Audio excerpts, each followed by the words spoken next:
నమస్తే అందరికీ. ఈరోజు నవరాత్రిలో 5వ రోజు. ఈరోజు స్కందమాతని పూజిస్తారు. ముందుగా అందరికీ నవరాత్రి యొక్క 5వ రోజు శుభాకాంక్షలు. ఈరోజు స్కందమాతని ఎందుకు పూజిస్తామని చెప్పి తెలుసుకుందాం. స్కందమాత అనగా సంతాన అమ్మవారు అని చెప్పి అందరికీ తెలుసు. దాని వెనుక ఉన్న కథ ఏంటో ఇప్పుడు తెలుసుకుందాం. అమ్మవారు కార్తికేయుని చూసుకోవడానికి స్కందమాతగా అవతరిస్తారు. కార్తికేయునికి అన్ని విద్యలు నేర్పిస్తారు. అంటే యుద్ధంలో ఎలా రాణించాలి, ఇంకా ఇంట్లో విద్యలు, అన్ని విద్యలు నేర్పిస్తారు చిన్నప్పటి నుంచి.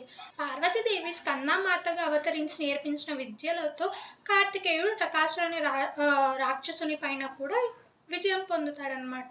ఈ అమ్మవారు మనకు సంతానం మరియు భక్తి, విద్య ఇవన్నీ మనకు ప్రాప్తిస్తారు అని చెప్పి అమ్మవారి నుంచి తెలుసుకున్నాం. అంటే ఒక అమ్మగా మనం పిల్లలకు ఎంత జ్ఞానం ఇవ్వాలి అనేది ఈ స్కంద అమ్మవారు మనకి ప్రసాదిస్తారు అని చెప్పి చెప్పుకుంటున్నాము అనమాట. స్కందమాత అమ్మవారు 4 చేతులతో ఉంటారు. ఒక చేతితో కార్తికేయుడు కూడా ఉంటారనమాట.